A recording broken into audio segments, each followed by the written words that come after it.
Hi friends, కథామృత లహరికి సుస్వాగతం. అభిమాన వీక్షకులకందరికీ శ్రీరామనవమి పర్వదిన శుభాకాంక్షలు.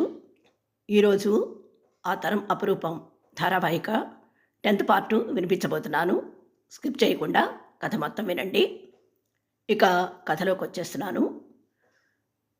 ఇంటికి రాగానే అన్నపూర్ణ తన పట్టు చీర, భర్త పట్టు ధోవతి, ఉత్తరీయం మడత పెడుతూ, అప్పుడే మనం హైదరాబాద్ వెళ్ళిపోతున్నట్లు ఊళ్ళో సగం మందికి తెలిసిపోయిందే, ఆశ్చర్యంగా అంది. అందులో అంత ఆశ్చర్యపడాల్సిందే ఉంది. నువ్వే ఏ సుశీలమ్మ గారితోనో పూజారి భార్యతోనో చెప్పుంటావు. అందుకే ఈ వార్త సగమేంటి ఈ పాటికి ఊరు మొత్తం పాకేసి ఉంటుంది. గాలి కంటే వేగంగా ప్రయాణం చేసేది ఆడవాళ్ల చెవిలో పడ్డ వార్తేనని మా తాతయ్య నా చిన్నప్పుడు చెప్తూ ఉండేవాడు. నవ్వుతున్న భర్త వైపు చురుగ్గా చూసింది అన్నపూర్ణ. ఈ మగాళ్ళు ఏం తక్కువ తెలియదులేండి. నేను పక్కన లేకుండా చూసి మీ స్నేహితులంతా మీకు నూరిపోయలేదు. నేను అంతా విన్నాను. వింటే ఏంటంట, ఏదో ఎవరికి తోచిన సలహా వాళ్ళు చెప్తారు. వాళ్ళు చెప్పారని మనం చేయాలని ఉందా?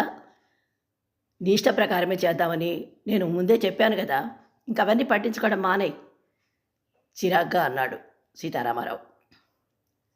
అది కాదండి, వాళ్ళ పిల్లలు సరిగ్గా లేరని అందరూ అలాగే ఉంటారనుకుంటే ఎలా?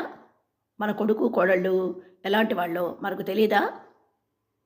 అది మనకు తెలుసు, వాళ్ళకు తెలియదు కదా. వాళ్ళ అనుభవాలు వాళ్ళు చెప్పారంతే. సర్లే, ఆ సంగతి తర్వాత. ముందు నాకు కొంచెం కాఫీ తెచ్చిచ్చి ఇంట్లో ఏవైనా పనులుంటే త్వరగా కానిచ్చుకో అని మాట మార్చేస్తూ అన్నట్లు మాటల్లో పడి మర్చిపోయాను. సాయంత్రం పూజ పూర్తయ్యాక రాఘవరావు గారు పందిట్లో నేతి సుబ్రహ్మణ్యేశ్వర శాస్త్రి గారి సీతారామ కళ్యాణం హరికథ కాలక్షేపం ఏర్పాటు చేశారు. శాస్త్రి గారంటే ఆషామాషి భాగవతారు కాదు. ఆంధ్రదేశంలో ఆయన్ని మించిన వాళ్ళు లేరన్న ప్రతీతి. చిన్నప్పుడు ఒకసారి భద్రాచలంలో ఆ మహానుభావుడి హరికథ విన్నాను. ఆయన హావభావాలు, విన్యాసాలు, ఆ పాటలు, పద్యాలు, ఆహా, చూడ్డానికి 2 కళ్ళు, వినడానికి 2 చెవులు చాలేదనుకో. మధ్య మధ్య ఆయన చెప్పే పిట్టకథలైతే నవ్వలేక పొట్ట చేత్తో పట్టుకోవాల్సిందే. మరోసారి ఆయన హరికథ వినాలని ఎంతో కాలంగా ఉవ్విళ్ళూరుతున్నాను. ఇన్నాళ్లకు మళ్ళీ ఆ పెద్ద ఆయన పుణ్యమా అని ఆ అదృష్టం దక్కబోతోంది. పట్టలేనంత ఉత్సాహంతో చెప్తున్న భర్తని ఆశ్చర్యంగా చూసింది అన్నపూర్ణ. అదేంటండి, వంట మనిషిని 4,000 ఇచ్చి పెట్టుకోలేనన్న మనిషి అంత డబ్బు ఖర్చు పెట్టి ఆయన్నెలా రప్పిస్తున్నారు? సీతారామారావు చిద్విలాసంగా నవ్వాడు. అదేనోయ్ స్నేహంలో ఉన్న గొప్పతనం, విశేషం. పెద్ద పెద్ద వాళ్ళు కాళ్ళు గడ్డాలు పట్టుకుని వేలు కొమ్మరిస్తామన్న రాని వ్యక్తి చిన్ననాటి స్నేహితుడు చేసిన ఒక్క ఫోన్ కాల్కి పైసా ఆశించకుండా రెక్కలు కట్టుకుని వచ్చేస్తున్నాడు. నీకు ఇంకో తమాషా విషయం చెప్పనా పూర్ణ? శాస్త్రి గారిది రాఘవరావు గారిది ఎలిమెంటరీ స్కూల్ స్నేహమట.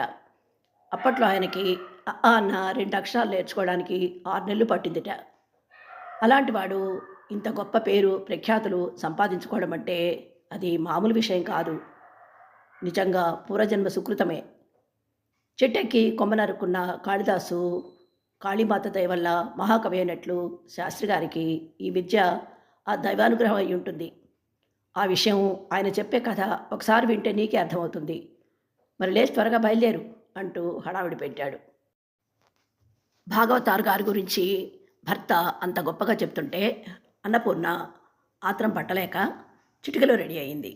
ఇద్దరు కలిసి పూజా కార్యక్రమం పూర్తి చేసి పందిట్లోకి వచ్చి కూర్చున్నారు.